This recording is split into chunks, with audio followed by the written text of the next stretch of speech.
महीनों से जलता सुलगता एक प्रदेश, दो भागों में बढ़ता हुआ एक प्रदेश, एक ऐसा प्रदेश जहां के नौजवान के हाथ में कलम नहीं है, हथियार है। एक ऐसा प्रदेश जहां की महिलाओं की आबरू तार तार है। वो प्रदेश आज संसद की ओर अपने टेलीविजन पे बड़े उम्मीद से देख रहा था। आज उसकी उम्मीदें प्रधानमंत्री ने चूर चूर कर दी, तोड़ दिया। आज प्रधानमंत्री के एक एक शब्द में अहंकार था, घृणा थी, नफरत थी, सब कुछ था। अपने पद की मर्यादा और गरिमा का ज्ञान या आभास कतई नहीं था। अहंकार सत्ता का, देश की मौजूदा हालत पे सवाल पूछने वाले विपक्ष के प्रति नफरत। ये आपकी हिम्मत कैसे होगी, आपने मुझसे सवाल पूछ लिया? क्यों साहब, हमारा तो ये राजधर्म है। हमें जनता ने विपक्ष में बैठाया इसीलिए है कि हम आपसे सवाल पूछें, और आपको सरकार में इसलिए बैठाया कि आप जवाब दें। हमसे नफरत, हमें कोस कर क्या मिल जाएगा? सीधा सीधा कहिए आपके पास जवाब नहीं है। हमारे साथ बचपन में एक साथी पढ़ता था, एग्जाम में फेल हो जाता था, लेकिन फिर भी तैश में आकर अपने माता पिता को कहता था प्रिंसिपल मेरे खिलाफ है, टीचर मेरे खिलाफ है, क्वेश्चन पेपर गलत था, कुछ ठीक नहीं है।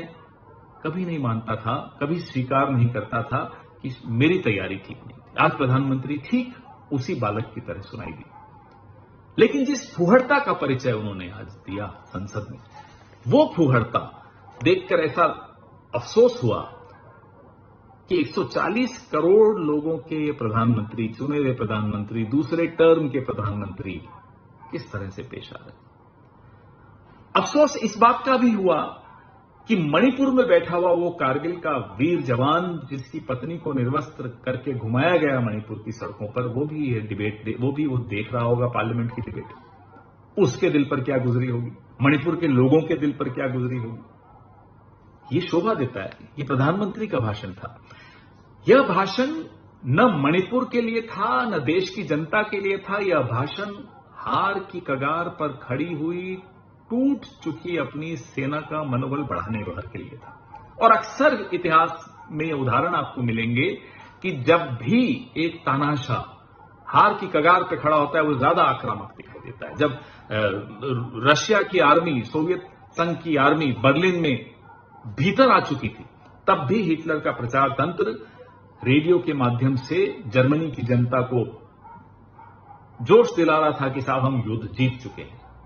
इतिहास में आपको मालूम है उसके बाद क्या हुआ। आज का भाषण प्रधानमंत्री का ठीक उसी तानाशाह जैसा। झूठ प्रधानमंत्री बोले, संसद के भीतर खड़े होकर बोले, तो बहुत अफसोस होता है। एक झूठ ऐसा जो इस देश के एक शहीद प्रधानमंत्री के विषय में आज दूसरी बार दोहराया जा रहा है। पहली बार इन्होंने 2019 की एक चुनाव की रैली में कहा था। उस झूठ को उस वक्त के flag officer commanding in chief southern naval command के एडमिरल रामदास ने उसी वक्त 9 मई 2019 को नकार दिया था, साबित कर दिया था कि प्रधानमंत्री झूठे हैं। लेकिन आज वो झूठ संसद में फिर दोहराया गया। दूसरा झूठ, मिजोरम में आईआईएमसी बनाया। अरे आपने नहीं बनाया, 2011 में उद्घाटन हो गया था उसका, यूपीए की सरकार थी। फला आइलैंड श्रीलंका को दे दिया।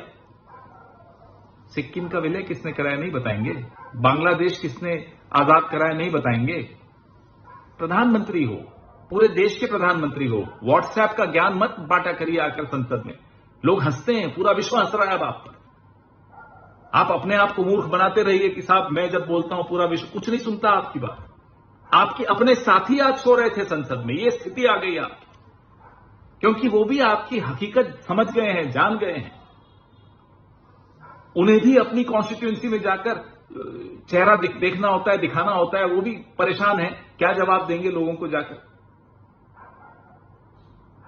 अपनी चिंता नहीं होगी आपको, फकीर हूं, झोला उठा के चलिए, उनकी तो चिंता कीजिए। और इस देश ने कोई पाप नहीं किया है, आपको 2 बार जिताया है। इस देश की किस्मत इतनी खराब नहीं हो सकती कि ऐसा प्रधानमंत्री मिले।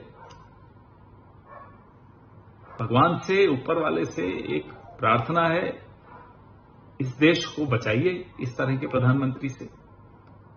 कोई गलती हो गई हमसे तो क्षमा कर दीजिए, लेकिन ऐसा प्रधानमंत्री फिर मत दीजिएगा।